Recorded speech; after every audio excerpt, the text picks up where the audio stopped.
Okay, TK Washington here. My presentation is about corporate social responsibility, also known as CSR. CSR is defined as a business practice that involves participating in initiatives that benefit society.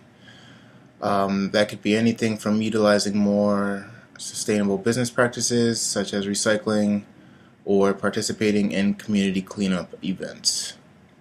CSR is a business ideal or set of guidelines that refers to operating a business in a manner that accounts for the social and environmental impact created by the business.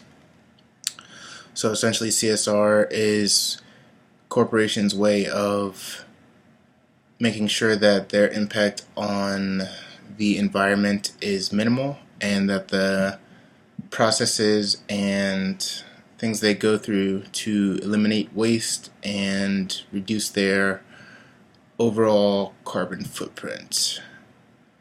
All companies are starting to realize that CSR guidelines are very important.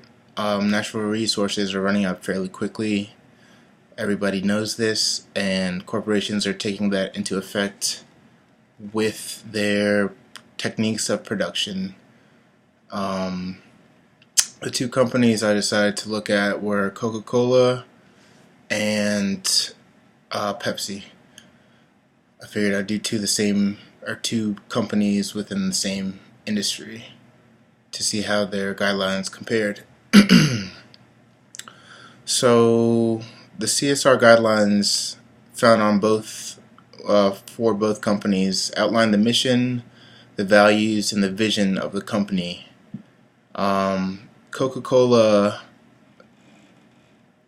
says they are they claim to become a highly capable organization and be the employer of choice, and they want to embed sustainability in their culture to achieve their commitments. So Coca-Cola's goals include minimizing their carbon footprint and water usage, and making a difference in their local communities by encouraging employee volunteerism and by corporate involvement.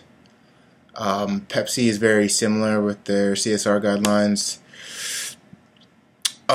probably because they're in the same industry and many of the production processes are the same, and they're both very large international corporations. I looked at Pepsi's 2013 sustainability report, and they state that their operational water efficiency programs achieved estimated water flow savings of more than 14 billion liters, which translates to cost savings of almost nearly $15 million. Pepsi outlines how each area of their production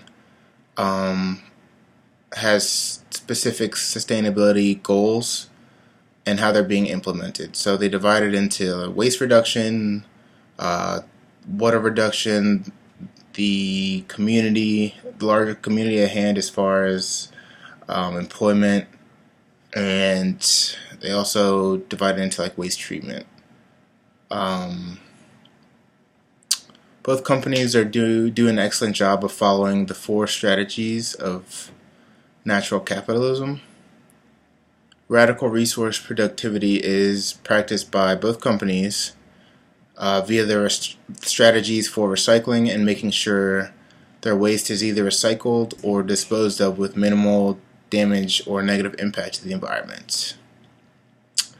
The importance of these strategies allows less overall natural resources to be consumed and cuts down on the energy used during production and packaging processes. The service and flow goal is being achieved by both companies by making sure that their treated processed water used to produce their respective products is returned in a cleansed form to the communities in surrounding areas from which it was harvested. So it's important that both companies don't waste the water that they're using, and the water that is used is put back naturally into the environment, and they're trying to cut down on contamination wherever they can. Um, as far as investing in natural capital, both companies work to utilize every resource that is obtained for production. And if the resource is unable to be reused immediately, it is recycled. For instance, Pepsi owns Naked Juice, which is a popular health beverage. Naked is the only national distributed beverage brand that uses 100% of post-consumer recycled PET in its bottles. So PET is basically the material that composes of the actual bottle itself, and when those are put into recycling bins, Pepsi is able to reuse them in their products so that waste is not put into landfills, and so on and so forth. Coca-Cola's natural capital efforts they don't seem as high as Pepsi's, but they are still working to achieve the goal of having 50% of their bottles and cans being recovered through 2015. So they're on track to do that, and they continue each year. Their goals get higher, so each year they'd like to make more of a difference on or cut down on their environmental impact on an annual basis. So these corporations seem to be doing a pretty good job in protecting the environment and reducing their carbon footprint, but there are some areas where they could be more productive.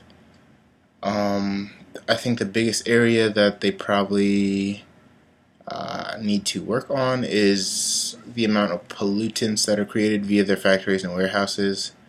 It's a lot harder to cut down on the pollutants that are being created through the factories, just churning all day and expelling the gases, carbon dioxide into the atmosphere. The nutritional value of the products is awful, but that's probably not going to change. So that does have a social impact, because obviously people are consuming a bunch of soda. It's not healthy. So I'm not sure if that qualifies as an environmental impact or if that's a societal impact. But that pretty much wraps it up. And thank you.